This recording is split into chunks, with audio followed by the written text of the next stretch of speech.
Good afternoon to all of you. Is my voice audible? Yes, sir. But camera from your side is off.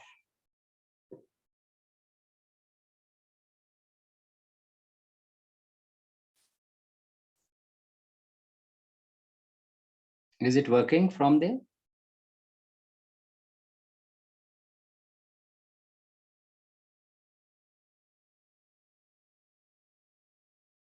So my camera is not working. Can you please excuse me for today's class? No, I'm just saying that of class. Is not the camera working in the class? Or you are only joining from here, Zoom? Nobody is in the class. Is it like that? Sir, they joined, but then they left the meeting.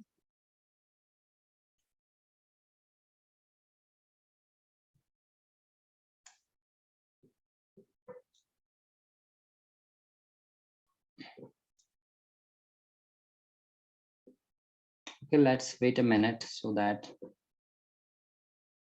they can join.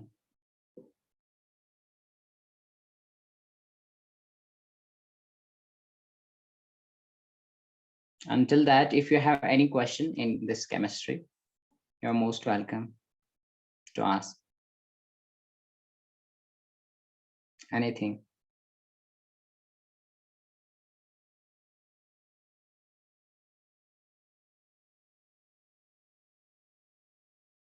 Any question, any doubt. If you have, you can ask.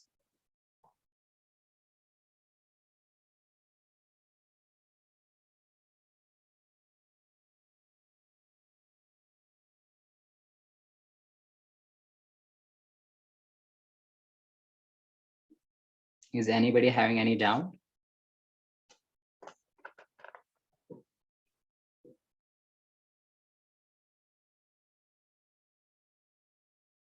No, sir.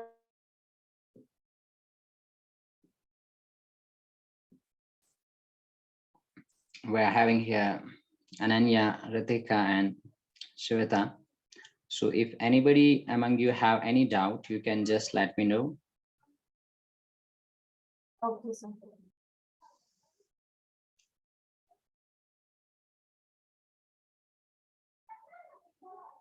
Ritika, can you hear me? Yes, sir. Okay. Shweta, can you Yes, hear sir. me? Okay. Are you having any doubt? Any No, sir. question? Where are the others? Are they joining or not?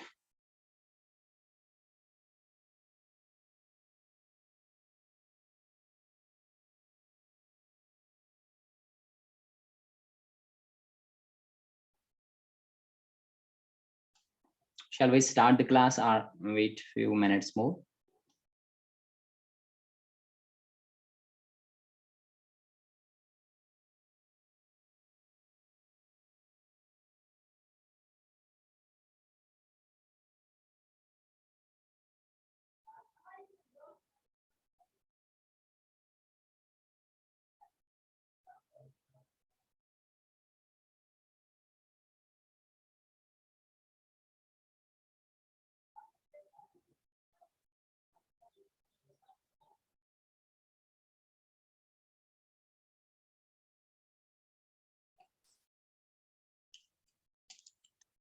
Shall we start the class or shall we wait a few minutes more?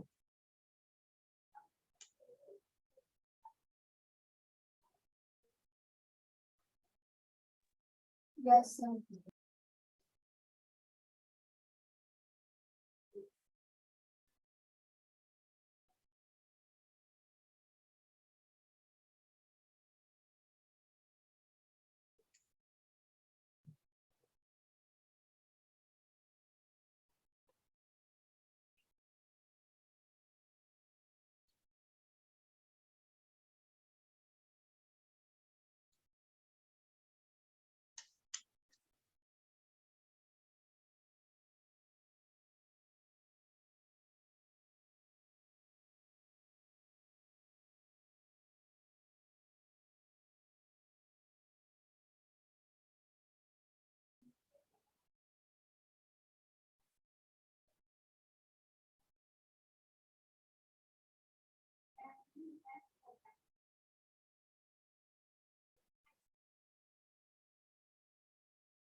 Okay, let's start.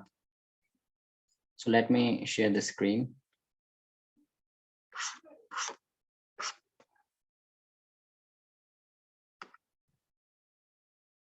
Is this screen visible to all of you? Yes, sir. Okay, so we have discussed the wave nature of electron. That is actually the de Broglie's dual nature, right? De Broglie told that any microscopic particle, it has dual nature. It has both particle as well as the wave nature, right? So let us differentiate between now the two types of, we are having two types of waves. One is the electromagnetic wave, another is called the matter wave. So let's differentiate these two types of waves. So one is known as matter wave, and another type of wave is known as electromagnetic wave. Electromagnetic wave. So can you guess the difference between the two types of waves? So what is actually matter wave? It is simply the wave which is actually associated with matter, with any microscopic particle or with any material object. That type of wave is known as matter wave. And another we are having, that is your electromagnetic wave. It is actually that wave which is actually associated with, which is actually there in the electromagnetic spectrum, any radiation that actually travels in the form of electromagnetic wave. So we can differentiate between the two just like this. That is matter wave. We can say that it is associated with matter, right? It is associated with matter, correct? So that means any matter, if it is in motion, then the wave associated with that matter, that will be known as matter wave. Just if we are having the cricket ball, let's say this is the cricket ball and this is in motion. So when this is in motion, at that time, the wave will be called as matter wave. Now, next is the electromagnetic wave. It is simply, I have told you that any electromagnetic wave, it is associated with electric and magnetic field components, right? So you will write it that it is associated with,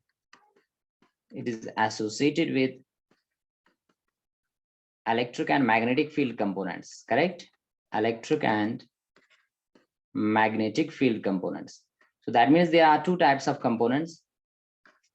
One is known as electric field component, another is the magnetic field component. So whenever we have any wave which is associated with these electric and magnetic field components, so that we call as electromagnetic wave. So just if we're having any radiation, just we can have gamma rays, right? We can have the IR radiations, we can have any visible light, we can have the microwaves. They all travel in the form of waves, and that wave is your electromagnetic wave. But any wave which is actually associated with this matter, that is called the matter wave, right? That will be called as matter wave. Now, what is the second difference? If you just see this matter wave, it is not emitted by any source. It is only associated with the matter, right? So you can write that it is not emitted by a source. Matter wave, it is not emitted by any source, but it is only associated with the matter.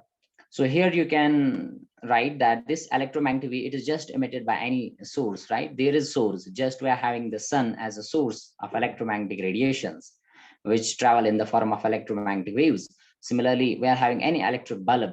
So bulb emits the radiation in the form of electromagnetic waves. So that means you will write that it is emitted by source.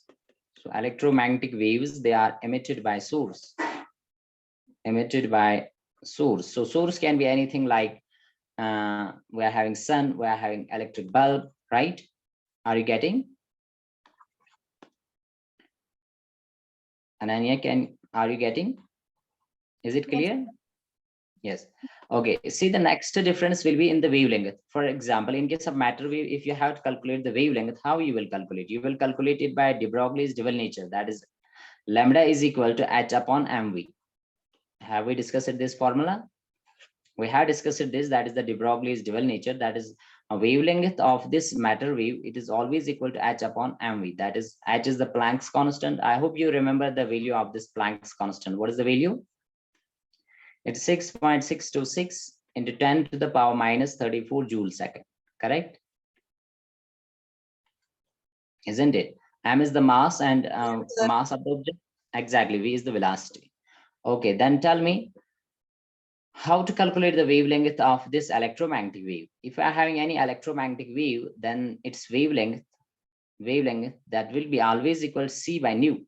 We have discussed this when we have studied the relationship between the speed, the frequency, and the wavelength. C is here the speed of light. Its value is constant, that is 3 into 10 raised to power 8 meter per second, right? And nu is here the frequency. Nu is here the frequency. We have discussed this, right? Nu is here the frequency. Okay. What will be the next difference if we just see this matter wave and the electromagnetic wave? Can you guess that which waves will have more speed? Which waves will matter waves have more speed or electromagnetic waves? What do you think? Can anybody tell me among you that which will have more speed or velocity? Okay, I will write it here that matter waves have a lesser speed as compared to electromagnetic waves. So you will just write here that their speed, or you can say the velocity, their speed is less than speed of light, right? Their speed is less than speed of light. But here you can write that these electromagnetic waves, they travel with same speed as that of light, same speed as that of light, correct? So that means electromagnetic waves, they are just traveling with faster speed. They are having speed, and that is 3 into 10 raised to power 8 meter per second. But matter waves, they always travel with a speed which is less than the speed of light. So have you noted down this? Shall I move to the next page? Yes, sir. Okay. So this is actually the difference in terms of speed. So we told that matter waves, they are associated with matter, and electromagnetic wave, it is associated with electric and magnetic field components. And similarly, matter waves, they are not emitted by any source, but electromagnetic waves, they are emitted by the source. And matter waves, their wavelength is calculated by just like this, that is lambda is equal to h upon mv. But here the wavelength is calculated like this, that is lambda is equal to c upon nu. C is the speed, nu is the frequency. Next, I told that this matter wave, their speed is less than the speed of light. And here electromagnetic waves, they travel with same speed as that of light. So I hope you have got the difference between the matter waves and the electromagnetic waves, correct? Have you Yes, got the sir. difference? Exactly. Okay, let's move next. Next, what we have to actually study here, that is the next very important principle, that is known as Heisenberg's uncertainty principle. So I'll write it here, that is Heisenberg's uncertainty principle. This will be very, very important. Actually, if you have noted down, I have told you it is one of the limitation of Bohr's model of atom, that Bohr's model could not explain the de Broglie's dual nature and the Heisenberg's uncertainty principle, right? So this Heisenberg's uncertainty principle, it was given by Werner Heisenberg. It is the talk of 1926. Okay, I will write it here. So it was given by Werner Heisenberg. So Werner Heisenberg in 1926, what he told that it is impossible. Okay, let's first write the statement of this Heisenberg's uncertainty principle. So I will write it here, that it is impossible. So first important thing is that it is not possible. So it is impossible what? To measure. It is impossible to measure simultaneously.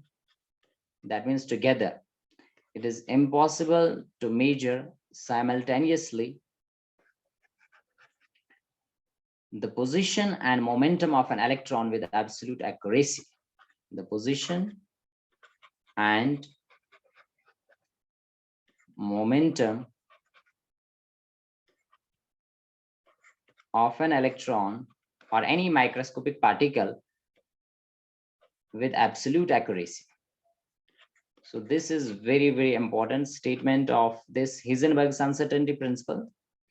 So that is, if we are gonna to measure the momentum and the exact position of an electron with absolute accuracy, it is not possible. Why it is not possible? So we will see that actual reason here. So first of all, you have to remember this. So what it states that it is impossible. That means it is not possible to measure what simultaneously and the position and the momentum of an electron with absolute accuracy. So why it is so? Why we cannot measure the position of an electron, similarly the momentum of an electron with absolute accuracy? It is actually, for example, let's say this is my nucleus, and let's say this is here the electron, which is just revolving around this nucleus. Now, if I have to just to see this electron, what I require the two things here. One is that it is the microscopic particle, right? So that means I need a microscope. I need a microscope, right? In order to see this electron, I need an electron microscope, right? Another thing is that in order to see this electron, its position, I need light, because in dark, we cannot see anything, isn't it? In dark, we cannot see anything. So that means in order to see this electron, what you had to do, you had to just to take the microscope, and similarly, there should be light. Now see, let's say here we are having, let's say this is my here, the microscope with the help of which I'm just seeing this electron. Let's say this is your microscope here. And now let's say this is the light which falls on this electron. In order to see this electron, so we require these two things. One is the microscope, another is the light, correct? Are you getting? Yes, sir. Exactly. Okay, now see here that when you just see this electron, when you just fall this light on this electron, what happens? Both its position as well as its velocity, it changes. See, let's say this electron, it was revolving in this direction here. This electron was revolving like this, but when light falls on this, what happens? Light gives its energy to this electron. Now this electron, it just changes its position. It just now rotates or revolves in this direction, which I have shown here. This is the new path followed, right? It is the new path followed by the electron when light falls on this electron. So that means it is both position as well as velocity changes. So when velocity changes, what is momentum? Momentum is mass into velocity. So that means when velocity changes, momentum will also change. So that is why Heisenberg told that it is not possible to measure the position and the momentum of an electron with absolute accuracy, because when actually light falls on this electron, it doesn't remain where it was. It changes its position. So when this electron changes its position, it has now new path. So it follows the new path. So that means its velocity as well as the position changes when light falls on this electron, because light actually gives the energy to this electron.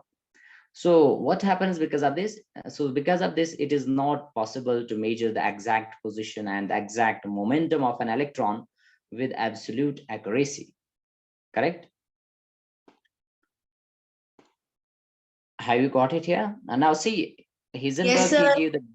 he gave the mathematical statement for this principle. He told that the uncertainty in position, that is represented by delta x, into uncertainty in momentum, that is represented by delta p. So it is equal to or greater than h upon 4 pi, right? So you have to remember this, that the uncertainty in position, this is delta x. I will write it here. Delta x, it is known as uncertainty in position. It is known as uncertainty in position. Uncertainty in position. And what will be the delta p? Delta p is known as uncertainty in momentum, right? uncertainty in momentum. So he gave also the mathematical statement that uncertainty in position and similarly the uncertainty in momentum, their product is always equal to or greater than h upon 4 pi. Right? Have you noted down this? Shall I move to the next page? Yes, sir. Noted, sir. Okay. So you can write this like mathematically. I told that according to Heisenberg's uncertainty principle, delta x, that is actually the uncertainty in position, into delta p, that is the uncertainty in momentum, it is always equal to or greater than h upon 4 pi. So here delta p, now you know that momentum, that is p, it is equal to mass into velocity, right? Mass into velocity. So if I just write a delta p, what is that? That is the change in what actually delta here represents. Delta represents the change, right? Change in the momentum, that is delta. So delta p, so mass is always a fixed quantity. So you will just write delta p will be equal to m into delta v, right? So momentum, that is p, it's always equal to mass into velocity. So now here, what you can write in place of delta p, you can write m into delta v. So that is equal to h upon, so you can write, Shweta, where you have been? You have left. So my network got disconnected. But it should be checked before class starts that your network, it should be Yes, sir. strong. No, sir, like it just got disconnected. Okay, no problem.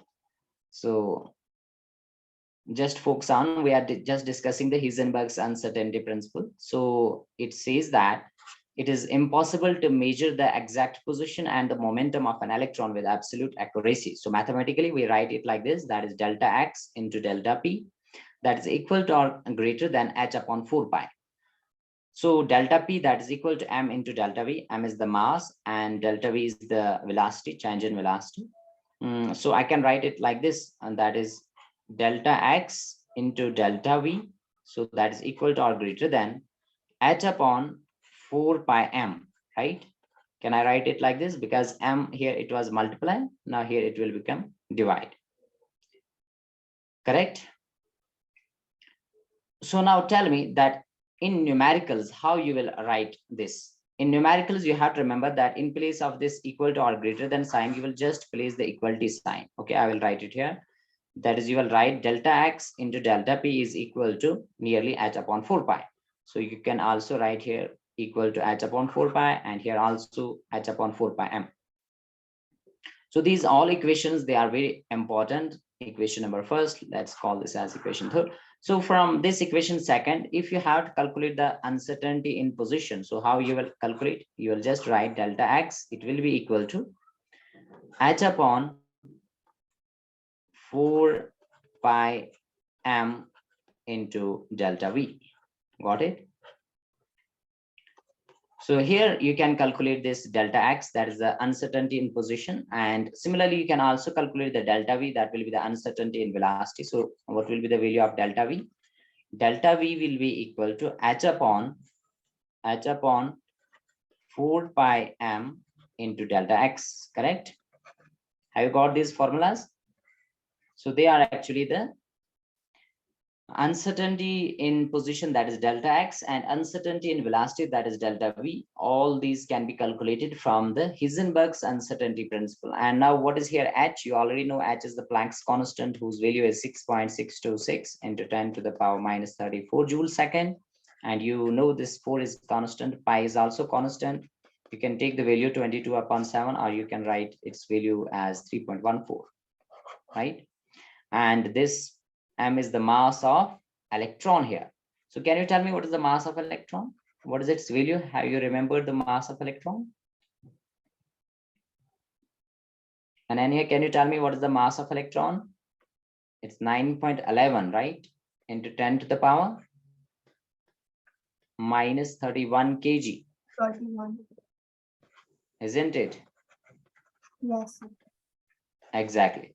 So have you noted down this? Shall I move to the next page?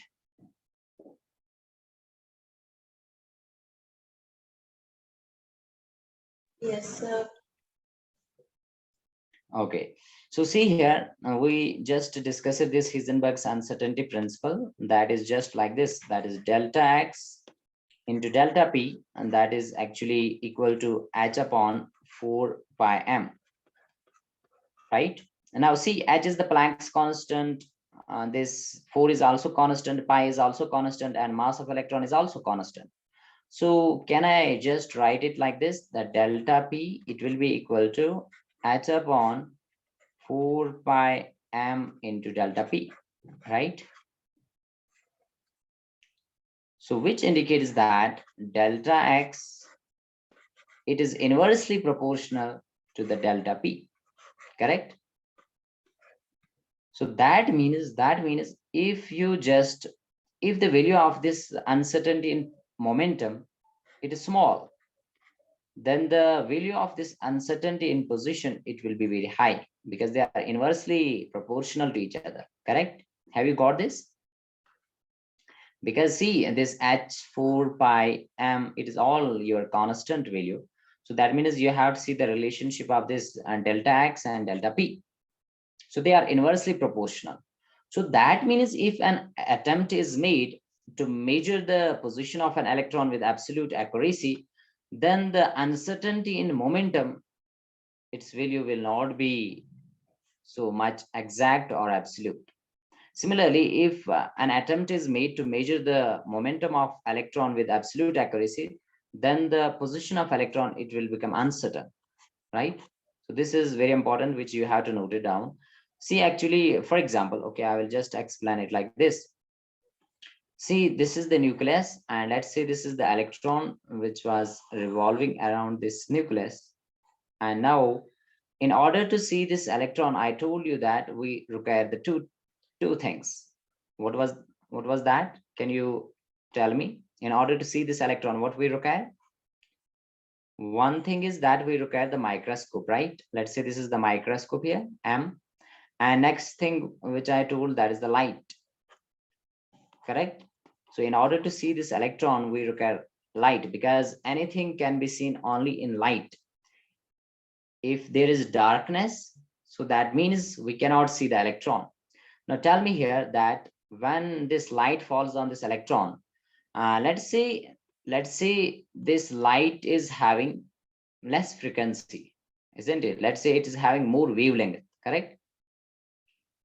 Okay, for example, let me write it here that this is the case first. In case first, what I'm doing, I'm falling that light on this electron whose wavelength is very high. So can you tell me, if wavelength is high, what will be the frequency? Frequency will be low, because we know that lambda is inversely proportional to the frequency. So if wavelength is high, then frequency will be low, isn't it? If wavelength is high, then the frequency will be low. So tell me that if frequency is low, wavelength is high, frequency is low, what will be the energy? Energy will also be low, because we know that energy is directly proportional to the frequency, correct? Are you getting this point? Yes, sir. Exactly. Now tell me, if light is having very low energy, can we see the electron correctly? For example, you just, for example, you have to find a very minute particle in your room, and there is there is darkness. Let's say you are having some light which is dim, but you have to just find the needle, which is very, very small. Can you find that in the dim light? No, you cannot, right? In order to see the electron, you require such a light which will have very high energy. But here we are using this light whose wavelength is high. That means frequency is low, energy is also low.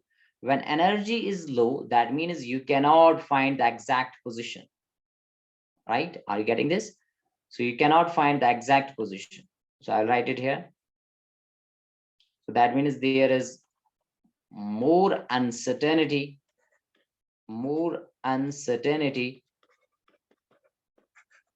in position of electron.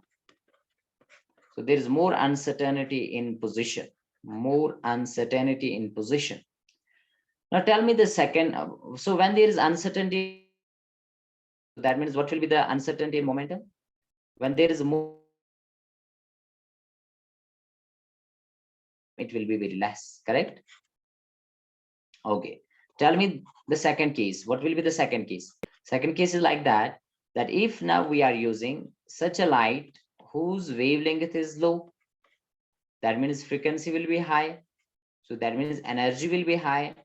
So that means when energy is high, so at that time you can easily find this electron. So that means there will be less uncertainty in position, but there will be more uncertainty in momentum at that time, right? Okay, I will write here, that is more uncertainty in momentum, because when actually you are giving a very high energy light to this electron, then it will just displace, it will replace its position, it will just change its direction.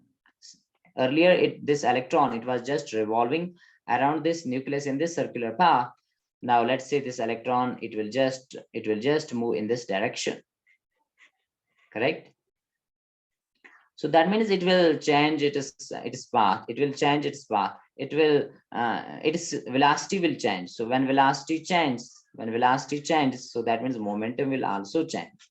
So that means there will be more uncertainty in momentum. So that is why you have to remember that if you are gonna to measure one thing with absolute accuracy, then there will be more uncertainty in another quantity, because they are inversely proportional to each other. Delta x, that is the uncertainty in position, and delta p, that is the uncertainty in momentum. So they are just inversely proportional. If there is more uncertainty in position, then there will be less uncertainty in the momentum. Got it? Shall I move to the next page? Yes, sir. Okay, so let us see a question, numerical type question on this. Let's solve a question which is given on your textbook. That is, we are having, let's say there is a golf ball. So let's say it is golf ball, it has mass, let's say 0. Let's say the mass of this is 0.6 kg, right? And let's say velocity, that it moves with a velocity of 45 meter per second. And it's also given to you that the uncertainty in velocity is, okay, I will write it here, that is uncertainty in velocity is 0.2%, correct? Now what you have to calculate, you have to calculate the uncertainty in its position. That means you have to calculate the delta x. So how to solve this type of question? It is given on your text, you can check it out there. So we are having a golf ball whose mass is given 0.6 kg and whose velocity is also given, but there is also the uncertainty in velocity. And how much is the uncertainty? It is 0.2%. So first of all, you will write that the uncertainty in velocity, so it is equal to 0.2%. That means 0.2 divided by 100, right? And how much is the velocity? Velocity is 45 meter per second. So you will write here the 45 meter per second, right? So how to solve this? So in place of 0.2, you can write 2 into 10 to the power minus 1 upon 100. So 100, you can write 10 to the power 2 into 45. So that means it will just become 90 into 10 to the power. See, it is 10 to the power 2. When it just comes up, it will become 10 to the power minus 2. So 10 to the power minus 2 and minus 1. So that will be 10 to the power minus 3. So this will be your uncertainty in velocity. And now when you have just find out the uncertainty in velocity, what will be the uncertainty in its position? We know that uncertainty in its position, that is always given by h upon 4 pi m into delta v, correct? We know this formula. This is actually from the Heisenberg's uncertainty principle. So it will be equal to that is h is the Planck's constant, that's 6.626 into 10 to the power minus 34 joule second. But you have to now write what you will write in place of joule second? I hope you remember. You can write the kg. Can you tell me? Kg meter square per second. In place of joule second, you can write kg meter square per second. So you will just divide it by 4, and then pi is 3.14, and then mass is here given, that is 0.6 kg, and then velocity is also given, delta v, that is 90, right? That is 90 into 10 to the power minus 3 meter per second. So have you got it? Any doubt here in this numerical which is given on your text? Are you getting each and everything? Yes, sir. Okay, now tell me what will cancel here. First, cancel the units. So kg and kg, it will cancel. 1 meter and 1 meter, it will cancel. Per second and per second will cancel. So you are just only left with m, that is the meter, 1 meter. So actually you have to find the uncertainty in position. So definitely unit should be here, the meter. So I hope that now you can easily solve this, isn't it? You have to just 6.626, you have to divide it by 4 into 3.14 into 0.6 into 90, right? And this 10 to the power minus 3, when it just comes up, it will become 10 to the power plus 3. So then you will just subtract, that is when base are same, power should be added. So will you try it yourself, or shall I show it on the next page? Can you try this question yourself? Can you tell me the answer of this, or shall I show it on the next page?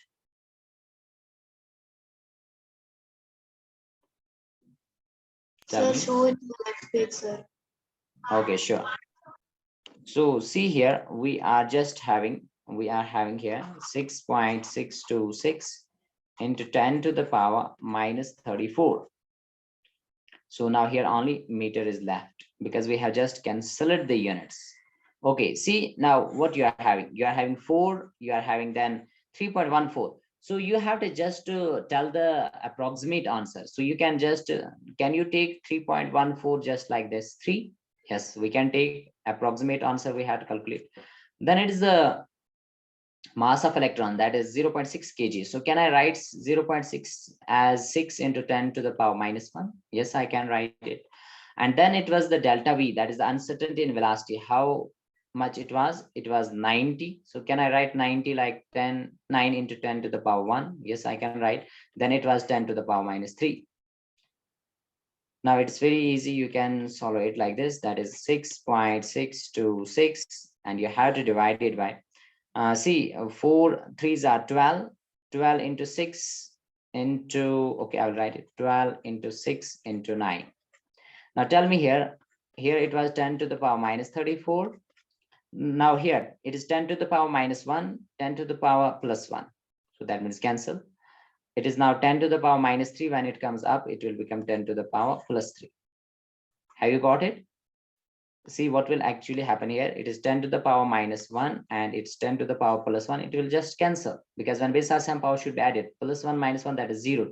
10 to the power 0, that's equal to 1.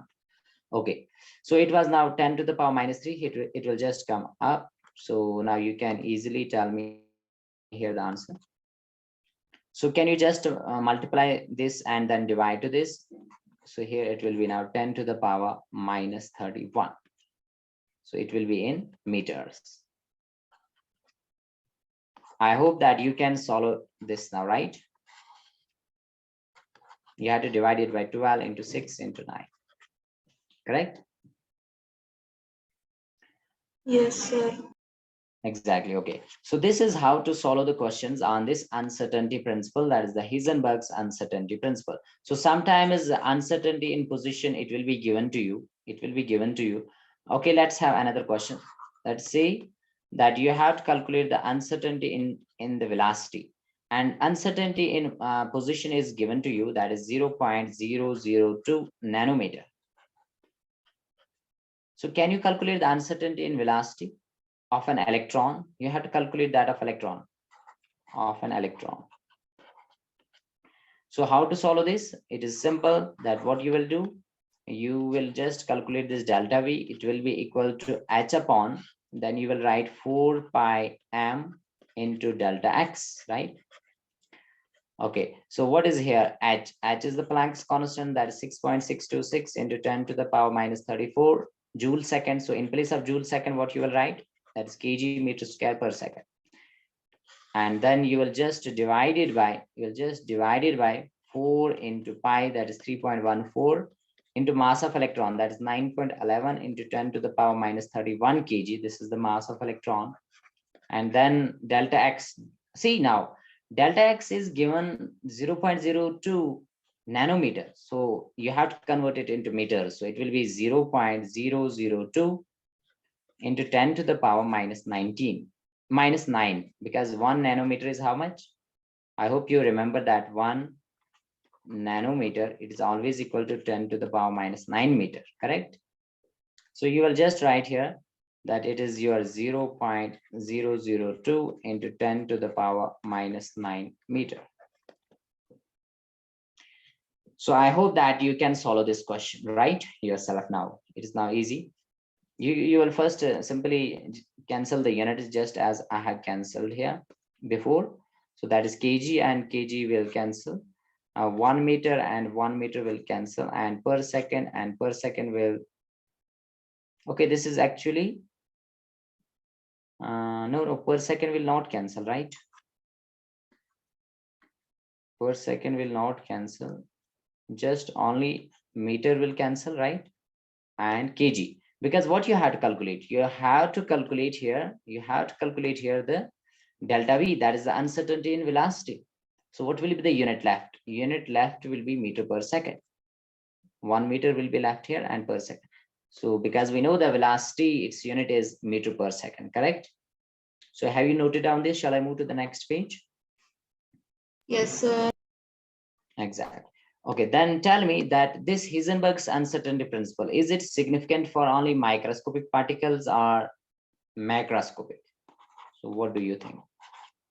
What will be the significance of this? Significance of Heisenberg's uncertainty principle. Just as I have told you that de Broglie's dual nature, the significance of that was that de Broglie's dual nature, that is only significant for microscopic particles. So here you will also remember that this Heisenberg's uncertainty principle, it is also significant only for microscopic particles, right?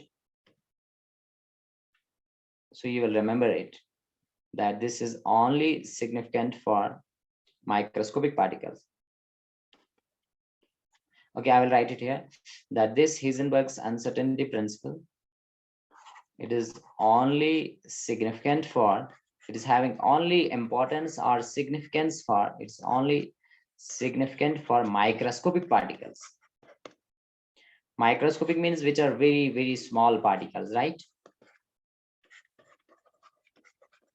So what will be the microscopic particles? Like we are having electron, like we are having the proton, like we are having the neutron, right? We are having the atoms, we are having the molecules. They are microscopic, isn't it?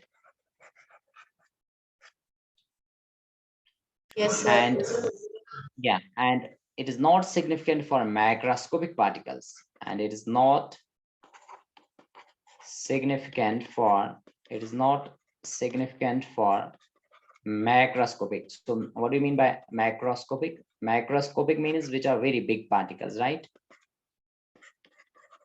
Yes, sir. Yeah, just we are having like a cricket ball. That is a very big particle. Similarly, we are having, let's say, the golf ball, or any macroscopic particle. For any macroscopic particle, you have to remember it is not significant. It is only significant for microscopic particles. So this is very important, which you have to note down. Correct? So shall I move ahead? Yes, sir. Yes. Now, after discussing these two very important concepts, one was the de Broglie's dual nature, another was the Heisenberg's uncertainty principle. So what we got from these? We got that if we are having electron, first of all, we got that this electron, it is not only having the particle nature, it can just behave sometimes as a particle, but it can also behave as a wave. So you will just write that this electron, it behaves as particle as well as wave. It has both particle as well as the wave nature, right? So for example, if this is the nucleus, so that means you can just say that this electron, it is having the wave nature. So that means it just travels in the form of wave around the nucleus. So let's say this is here the electron. So this electron, it just it is outside the nucleus in the form of wave, right? Are you getting this? Yes, sir. Okay, next point which we have seen, that is the Heisenberg's uncertainty principle. So what we got from this Heisenberg's uncertainty principle, we got that this electron, it is not having the fixed position. Just as Bohr told that this electron is having the fixed position, but that is not the case. When this electron is having wave nature, so that means this electron can be anywhere. It can be anywhere around the nucleus. So that is why the concept of fixed orbits that was actually told by the Bohr, that is not correct. So that is why Bohr's model that got actually discarded, because he could not explain that how this electron, he just told that electron is having it is actually revolving around the nucleus in certain fixed paths, but the fixed path isn't there, because according to the Heisenberg's uncertainty principle, if there was a fixed path, then it was possible to calculate, to measure the exact position and the exact momentum. But according to the Heisenberg's uncertainty principle, it is not possible to measure the exact position and the momentum. So therefore you can say that electron hasn't, that means electron has not fixed path.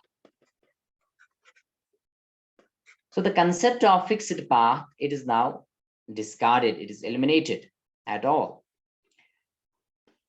So have you noted down this? Shall I move to the next page? Yes, sir. Okay, so what you have to actually remember here, you have to now remember that this electron, it can be anywhere around the nucleus, but it cannot be within the nucleus. So can you give me the answer of this question? This is very important, that why electron cannot exist within the nucleus. Can anybody tell me the reason of this? Why electron cannot exist within the nucleus? So can you tell me? Are you having something in your mind that why it cannot exist within the nucleus? Can anybody tell me? That why we have just told that we are having the nucleus in the center, which actually contains the neutron and the proton, but not the electron, because electron, we in all other models, we just saw in the Rutherford's model, in the Bohr's model, that this electron, it is just revolving around the nucleus. So that means it is not, it cannot be in the nucleus. But why it cannot be? Why it cannot exist within the nucleus? So can anybody tell me among you that why electron cannot exist within the nucleus? Okay, let's find out. Let's find out why it cannot exist within the nucleus. See, actually, for example, if this electron, it exists in the nucleus, so can you tell me how much is the diameter of this nucleus? Nucleus, nucleus diameter is 10 to the power minus 15 meter. So this is the diameter of nucleus. Are you getting this? This is the diameter of nucleus. This is the size of nucleus, or what you can say, this is the uncertainty in position. So I will write it here, that is delta x. What is delta x? I have told you that in the Heisenberg's uncertainty principle, that this delta x, it means the uncertainty in position. So that means if electron was to exist within the nucleus, then it has this much space in which it can revolve. That is 10 to the power minus 15 meter, correct? So this is the uncertainty in position. Then what to do? Let's calculate the uncertainty in velocity. So let's calculate the delta V. So we know that delta V is always equal to, that is h upon 4 pi m into delta x, correct? So if you just substitute the values here, that is h is the Planck's constant, that is 6 into 6.6 into 10 to the power minus 34 joule second. In place of joule second, you will write kg meter square per second. And then you will just divide it by 4. Okay, then pi. So can you take pi as 3? You can take it as 3 as an average into m, that is the mass of electron, that is 9.11 into 10 to the power minus 31 kg, right? And then the uncertainty in position, that is 10 to the power minus 15 meter. So can you tell me what will cancel here? Kg and kg, it will cancel. 1 meter and 1 meter will cancel. So the unit will be meter per second. Meter here 1 and per second. So the unit will be always here meter per second. Okay, now tell me how to solve this.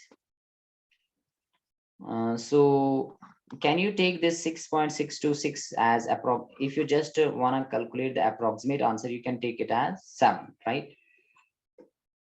You can just take it as 7. Now here it is 3.14, you can just take it as 3, and here it is 9.11, you can just take it as 9.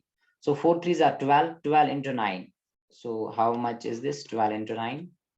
So that's 108. 108.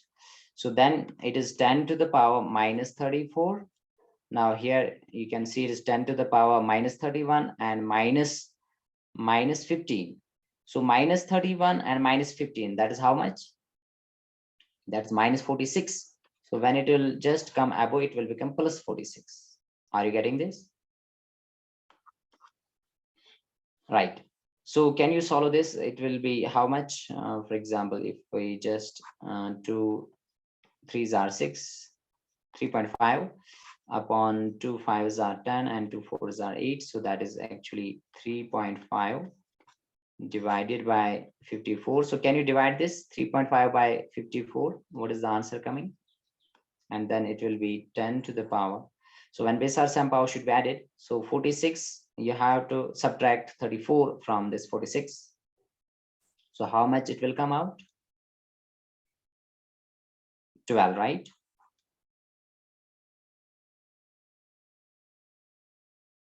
It will be plus 12, 10 to the power plus 12 meter per second. So has anybody divided this 3.5 by 54? What is the answer coming? Can you tell me the answer here? It will be 0. It will be 0.06. Exactly. Okay, something into 10 to the power 12 meter per second, correct? Isn't it? So you can just write it like this, that is 6 into 10 to the power. So see, it is 0.06. What you can write in place of this 0.06, you can write it like this, that is 6 into 10 to the power minus 2. So it will just become 6 into 10 to the power plus 10 meter per second. Got it this? Have you got it? This will be the delta V, that is the uncertainty in velocity, correct? Have you just noted down this? Yes, sir. Okay, now tell me that which object or which material is having very high speed in this universe, in this world. Can you tell me which is having very high speed? Can anybody tell me which is having very high speed? It is the light, isn't it? Light is having very high speed. So can you tell me what is the speed of light? That is 3 into 10 to the power 8 meter per second, right? Yes, sir. Exactly. So you have to remember that it is only the light, or what we can say electromagnetic radiation, which has very high speed, which can travel with a speed of 3 into 10 to the power 8 meter per second. But I told that if this electron, it was to exist within this nucleus, so that means this electron will have speed of 6 into 10 to the power 10 meter per second. That is the speed which is greater than the speed of light. Can you compare the two speeds here? Can you compare the two speeds here? Isn't it? The speed of light is 3 into 10 to the power 8 meter per second. But if you just take this electron, if this electron exists within the nucleus, then its speed will come out to be 6 into 10 to the power 10 meter per second, which is not possible because electron cannot have speed greater than the speed of light. Okay, I will write it on the next page.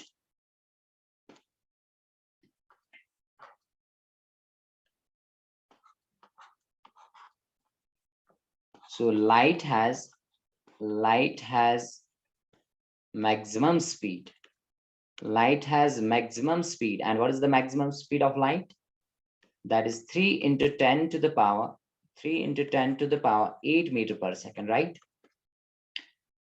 So no any object or particle,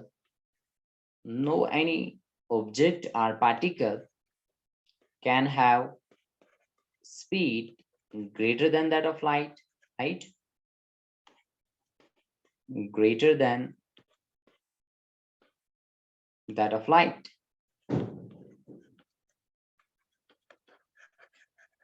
So no any object or particle can have speed greater than that of light. So that is why you can simply write that electron cannot have, so that is you can write that is electron cannot have speed greater than that of light, cannot have speed greater than that of light, right? Are you getting this? Greater than that of light. But if this electron exists within the nucleus, then its speed comes out to be 6 into 10 to the power 10 meter per second, so which is not possible. So we have find that if electron exists within the nucleus, then its speed should be less than the speed of light, correct? Are you getting this point? Yes, Its sir. speed should exactly, its speed should be less than the speed of light, but we have found that its speed comes out to be greater than the speed of light, which is not possible, right? Yes, sir.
Is my voice audible now? Yes, sir. Okay. So what I was discussing. Okay, who is the host? Can you just make me the host, Ananya?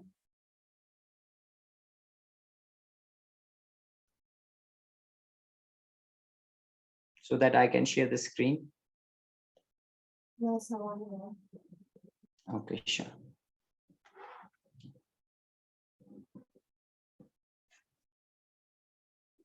Thank you. So see, we were discussing this. That is why electron cannot exist within the nucleus. So have you got that point? Yes, sir.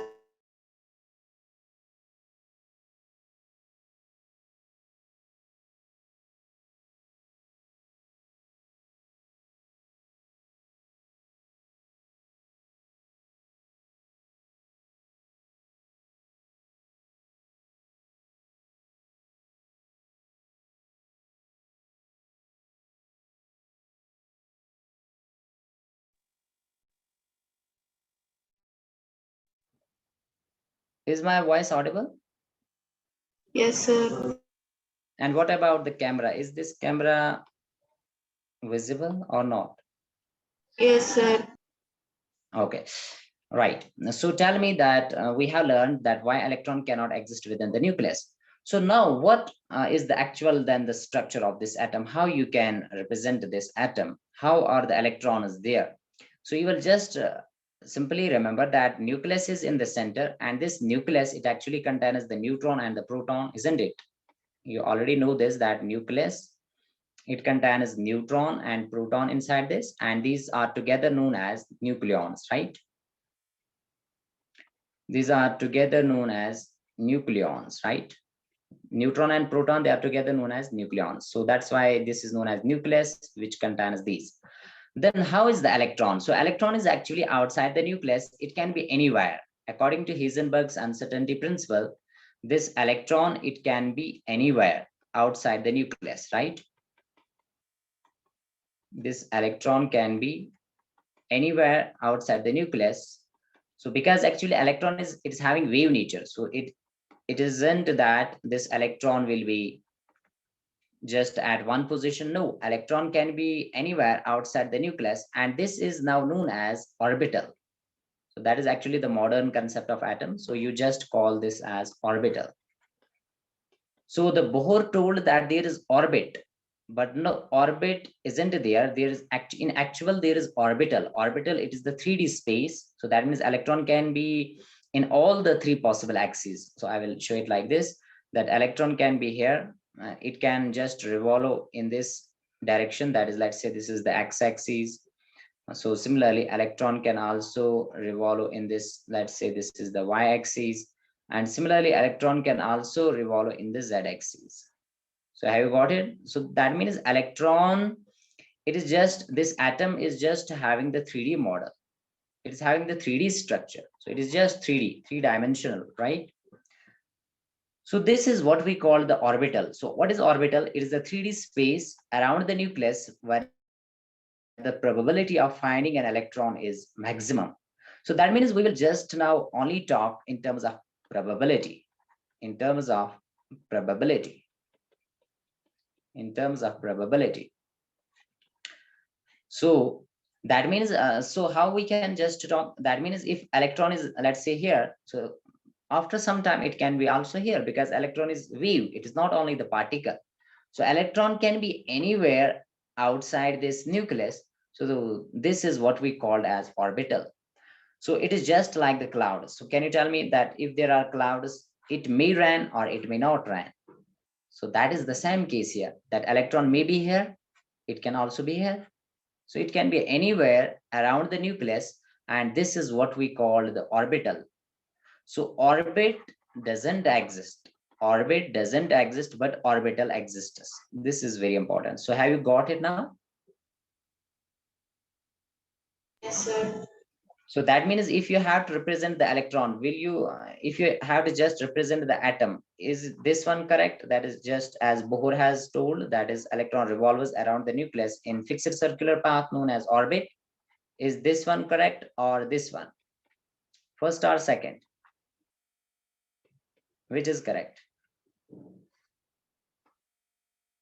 So first is not the correct because orbit doesn't actually exist. Orbital exists, so second is correct. Have you got this? So this is how you can represent the diagram of an atom. An atom is always 2D. Bohr's model is 3D, but this atom is actually having the 3D shape. It is having three-dimensional structure. So is it now clear? Have you got it?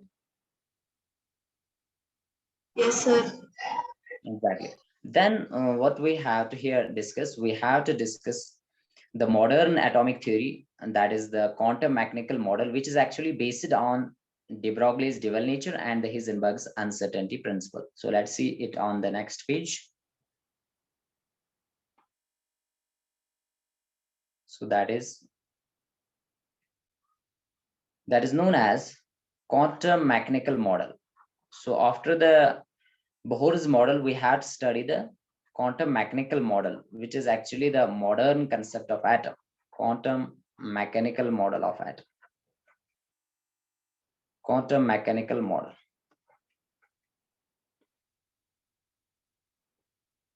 Which we also called as wave mechanical model. Wave mechanical model of atom.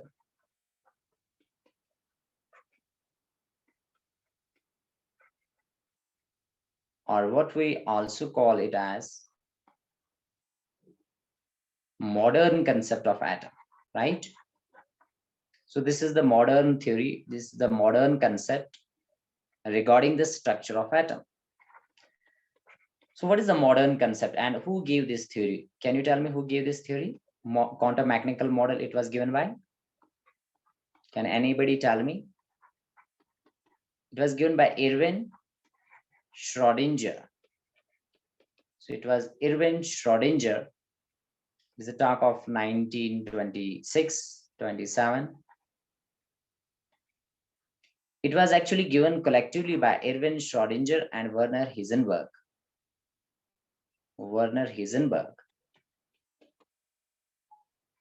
Werner Heisenberg.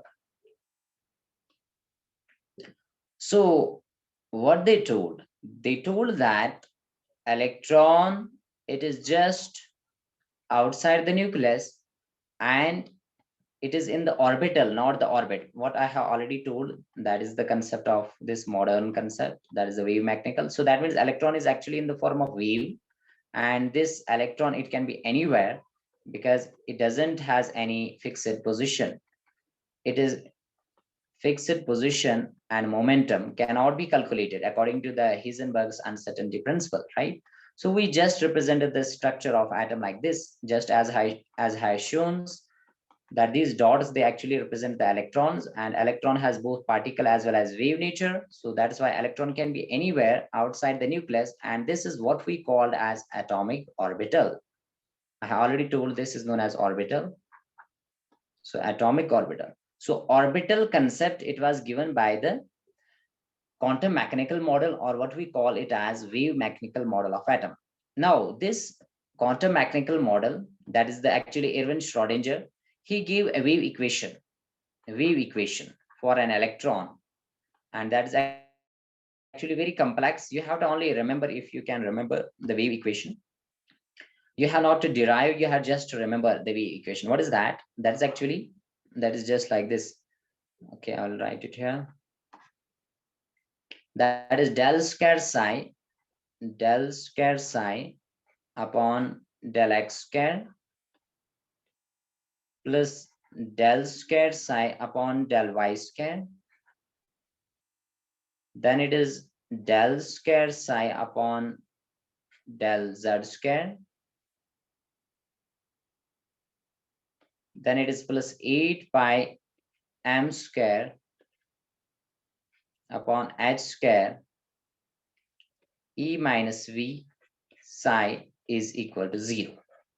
This equation is known as Schrodinger's wave equation. It's known as, so this, he gave the wave equation, which is known as Schrodinger's wave equation. So this will actually seem to be difficult, and it is actually complex. It is mathematical. It is here the differentiation, double differentiation. If you have gone through the differentiation in physics, then you can get it. So wave equation is known as Schrodinger's wave equation. So what you have to remember here, that is, it is simply del square psi upon del x square plus del square psi upon del y square plus del square psi upon del z square plus 8 pi square m plus 8 pi square m upon h square, and then it is E minus V psi is equal to 0. Now, what are the various terms here? Let's see on the next page. Have you noted down this? Shall I move to the next page? Yes, sir. Okay, so this is the Schrodinger's wave equation. So what is here that psi? First of all, let's see the various symbols here. This is known as psi. It is written as PSI. P will actually remain here the silent. So it is known, it is read as psi. So psi is actually known as wave function. Psi is known as wave function. Psi is known as wave function. So what it actually represents, you will remember that it represents the amplitude of the wave, correct? It represents the amplitude of wave. So what is amplitude? Do you remember what is amplitude? We have discussed this. What is amplitude? Sir, it is the height of the crest or depth of the trough, sir. Exactly. Whenever we have any wave, it has crest and trough, and the height of the crest or the depth of the trough, that is actually known as the amplitude. So that is A, amplitude. So this amplitude A, it is just here the wave function. It represents the amplitude of wave, and it is represented by this mathematical function that is known as psi. So then what is this? And that is the del square psi upon del x square. It is actually when we just do the double differentiation of this psi with respect to x. So I will write it here, that it means double differentiation of psi. So I hope you have gone through the differentiation and integration in physics. So double differentiation of psi with respect to x. And similarly, can you now repeat what will be del square psi upon del y square? What do you mean by this? So it simply means double differentiation of psi. Okay, I will write it here. Double differentiation of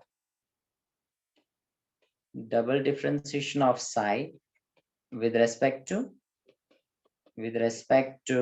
y. X, y, and z, they are just the coordinates or the axes, because I told that electron can be anywhere in the space. It can be on x-axis, it can be on y-axis, it can be on z-axis. So next is your del square psi upon del z square. So what it will be?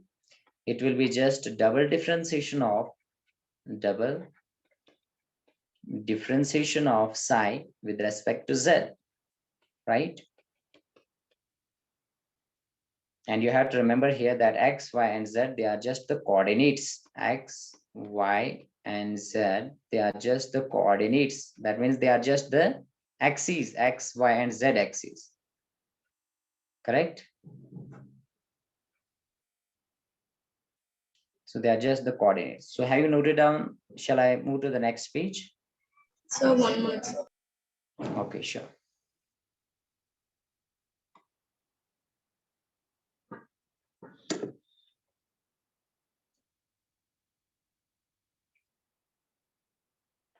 Yes, sir, you can continue. Okay, so next was what in the equation? It was just 8 pi. They are just the constants. H is the Planck's constant. What is m? M is the mass of electron, right? Mass of electron. And then what is the E there? E is actually the total energy of electron. Total energy of electron. And what was the V? There was also the capital V. It is actually the potential energy of electron. Because when electron, it has both potential as well as the kinetic energy, because it is in motion. So the total energy is represented by E and the potential energy is represented by V, right? And then it was again psi, so psi is the wave function. So now what you have to remember here, you have to remember this Schrodinger's wave equation. And in short, what you can represent Schrodinger's wave equation is also represented just like this. That is H cap psi is equal to E psi. This is the shortest way to represent the Schrodinger's wave equation. So you can represent it like this. It is also given on your text. So this is the short form of Schrodinger's wave equation. Schrodinger's wave equation. And what we call this, it is known as H cap. H is actually known as here the Hamiltonian operator. It is a mathematical term. Hamiltonian operator. Hamiltonian operator. So actually H, the value of H, it is the sum which we have discussed, that is the del square psi upon del x square plus del square psi upon del y square, isn't it? Then plus del square psi upon del z square, then plus 8 pi m upon h square, right? So that is actually, in place of that, we just write this Hamiltonian operator, H. Okay, now next is very important that you have to remember that this psi, that is the wave function, it doesn't has any physical significance as such, but psi square has. So I will write it here that psi has no physical significance as such,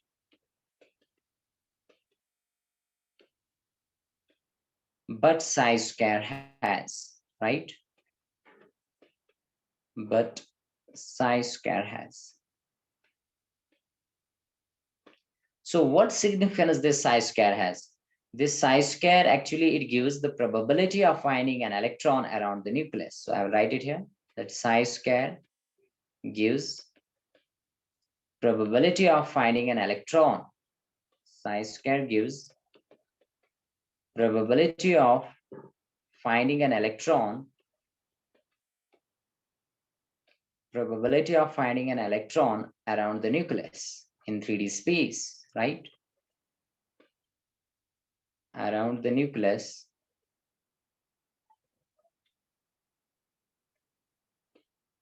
in 3D space.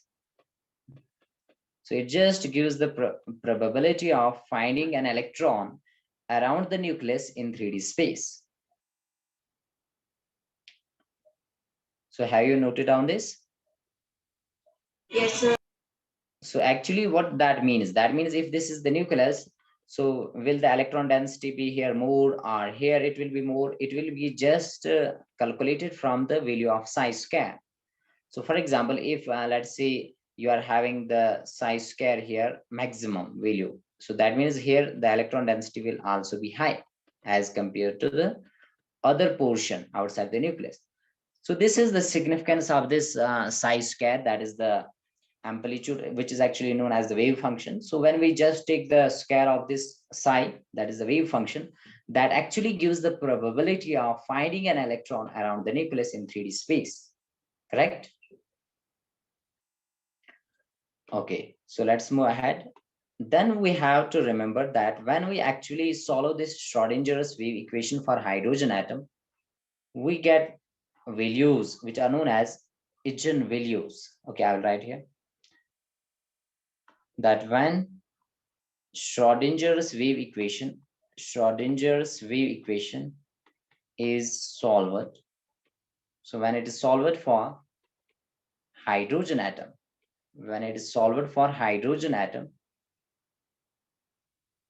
we get. So what does the SWE stand for?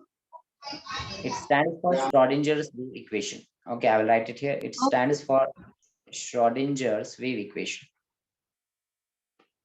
Schrodinger's wave equation. So that is actually what we have written. That is del square psi upon del x square, that one. That is your Schrodinger's wave equation.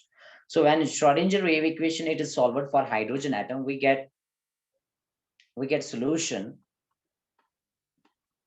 for energy. That means we can calculate the energy of an electron around the nucleus. We get solution for energy, which are known as eigenvalues, which are known as eigenvalues, or you can say eigenvalues. So for example, for hydrogen atom, for example, if we just talk of hydrogen atom, for hydrogen atom, the energy formula which I have told you in the Bohr's model, that was actually calculated from this Schrodinger wave equation. So what was the formula? It was -2 pi square m e raised to power 4 z square, right, upon n square h square. This formula is actually obtained from the solution of Schrodinger wave equation. When we just solve this Schrodinger wave equation for hydrogen atom, we get the energy of electron like this.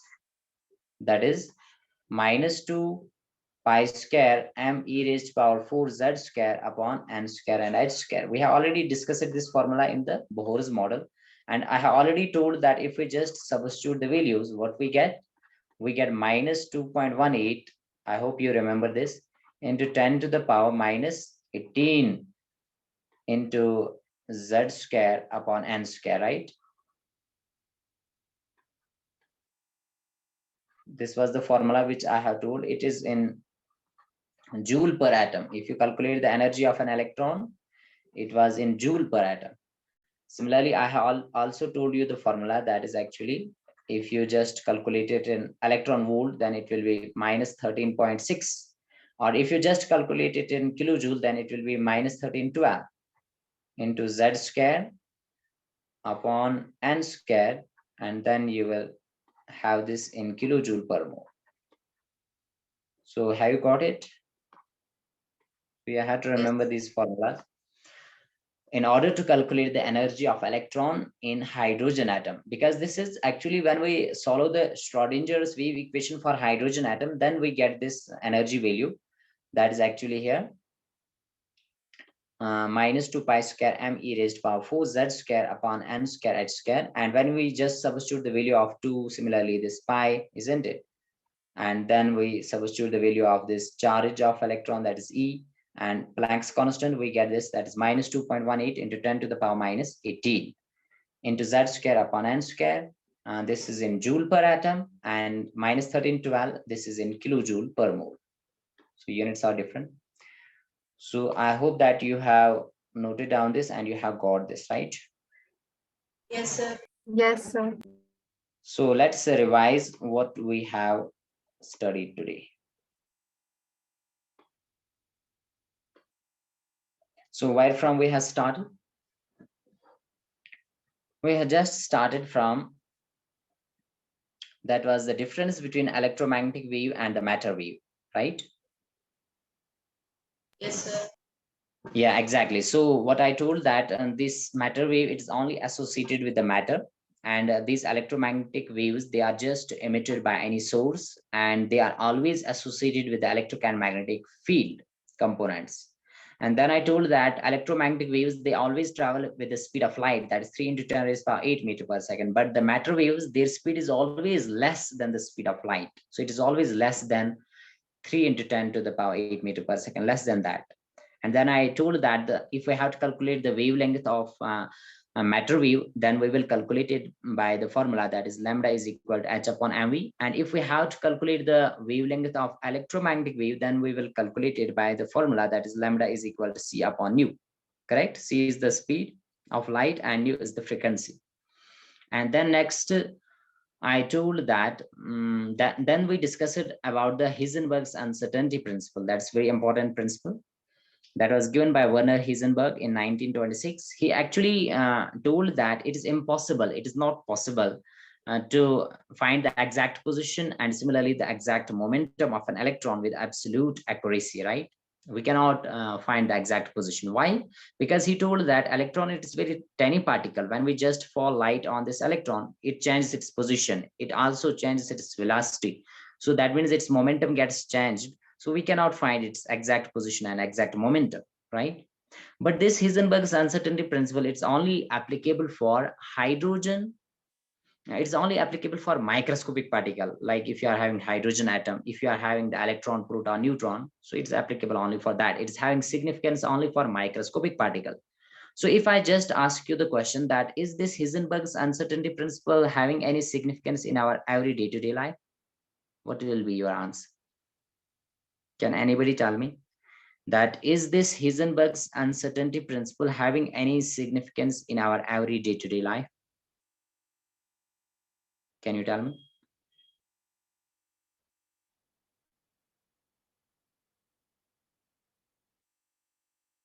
Can you tell me, is this Heisenberg's uncertainty principle having any significance in our every day-to-day life? So you will remember, no, it doesn't has any physical significance in our day-to-day life. Why? Because in our day-to-day life, we are just dealing with the bigger particles. Are we having any electron here? Are we just seeing any electron, any microscopic particle? No, we are just dealing with these bigger particles, which are macroscopic, which are very big. So that means Heisenberg's uncertainty principle, it is not significant for very big objects or the particles. So that is why it is having no significance in our every day-to-day life. So I hope that you can remember this. And then I told that this Heisenberg's uncertainty principle, it can be mathematically written as del x into del p, that is equal to h upon 4 pi, right? That is actually del x is the uncertainty in position and del p is the uncertainty in momentum. And then you can just calculate the value of delta x, or you can calculate the value of delta p. Sometimes you can calculate the value of delta v. And I have also given the question on that. I hope you have got that numerical in order to calculate the uncertainty in position or uncertainty in momentum. And after that, we have also told that why electron cannot exist within the nucleus. Because if electron exists within the nucleus, then its speed should be less than the speed of light. But it actually comes to be greater than the speed of light from the Heisenberg's uncertainty principle, so which is not possible. So that's why electron cannot exist within the nucleus. And then we have discussed a little bit about the quantum mechanical model or the wave mechanical model, which was given by Erwin Schrödinger. He told that electron is having wave nature, and this electron can be anywhere outside the nucleus, and this electron doesn't have any fixed position. Its position cannot be actually calculated from according to the Heisenberg's uncertainty principle. And then he actually gave a wave equation, which is known as Schrödinger's wave equation. I hope you have noted down that and you will remember that. And the psi there, which I have told, that is actually known as wave function, which gives the amplitude of the wave. And then we have told that if we just solve this Schrödinger's wave equation for hydrogen atom, we get certain energy values, which are known as eigenvalues, or you can call them as eigenvalues, EIGN, right? Eigen or eigenvalues. And for hydrogen atom, the energy comes out to be minus 2 pi square m e raised to power 4 z square upon n square h square. When you just put the values, you just get it minus 2.18 into 10 to the power minus 18, right? It will be in joule per atom. So any doubt, any question in today's class? No, sir. Okay, so then let's stop today's class here. Have a nice day ahead. Thank you, sir. Thank you, sir. Most welcome.